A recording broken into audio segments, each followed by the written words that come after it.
John chapter 12. Then Jesus, 6 days before the Passover, came to Bethany, where Lazarus was, which had been dead, whom he raised from the dead.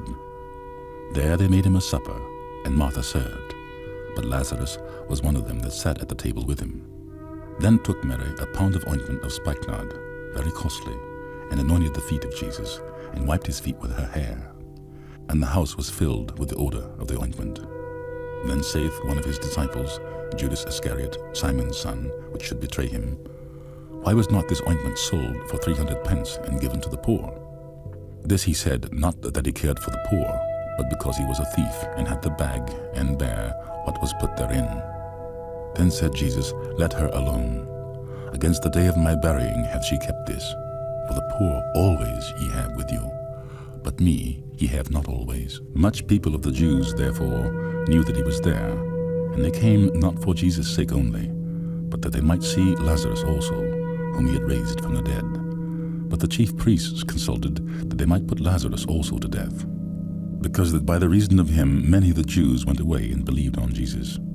On the next day much people that were come to the feast, when they heard that Jesus was coming to Jerusalem, took branches of palm trees, and went forth to meet him, and cried, Hosanna, blessed is the King of Israel, that cometh in the name of the Lord.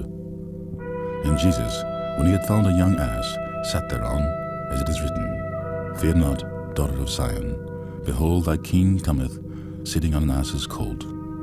These things understood not his disciples at first, but when Jesus was glorified, then remembered they that these things were written of him, and that they had done these things unto him. The people therefore that was with him, when he called Lazarus out of his grave, and raised him from the dead, bear record.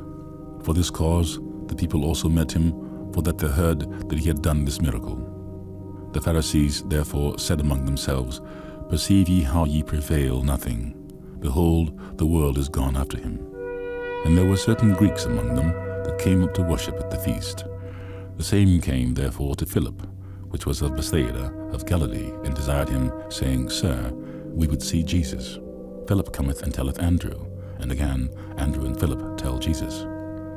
And Jesus answered them, saying, The hour is come, that the Son of Man should be glorified.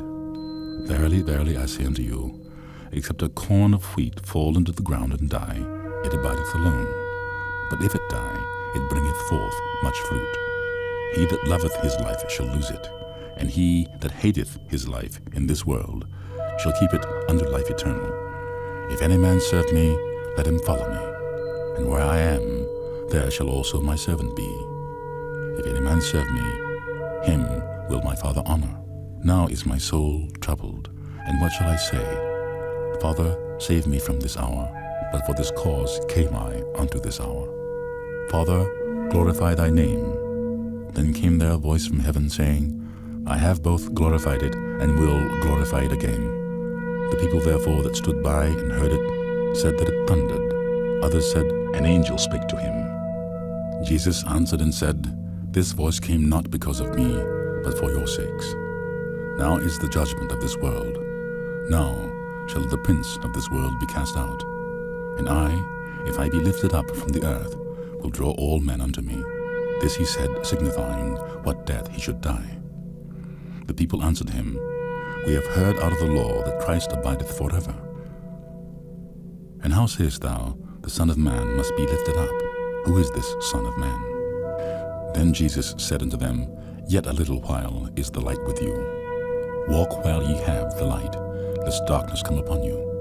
For he that walketh in darkness knoweth not whither he goeth. While ye have light, believe in the light, that ye may be the children of the light.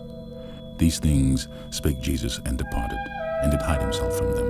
But though he had done so many miracles before them, yet they believed not on him, that the saying of Esaias the prophet might be fulfilled, which he spake, Lord, who hath believed our report? And to whom hath the arm of the Lord been revealed? Therefore they could not believe, because that Esaias said again, He hath blinded their eyes, and hardened their heart, that they should not see with their eyes, nor understand with their heart, and be converted, and I shall heal them. These things said Esaias, when he saw his glory, and spake of him. Nevertheless, among the chief rulers also many believed on him, but because of the Pharisees they did not confess him, lest they should be put out of the synagogues. For they loved the praise of men more than the praise of God. Jesus cried and said, He that believeth on me, believeth not on me, but on him that sent me.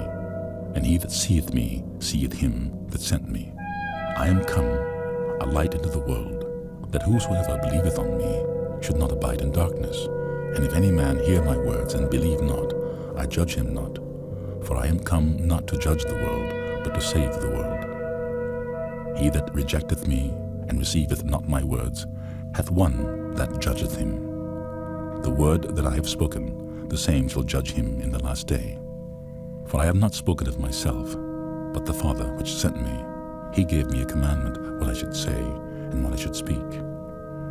And I know that his commandment is life everlasting. Whatsoever I speak therefore, even as the Father said unto me, so I speak.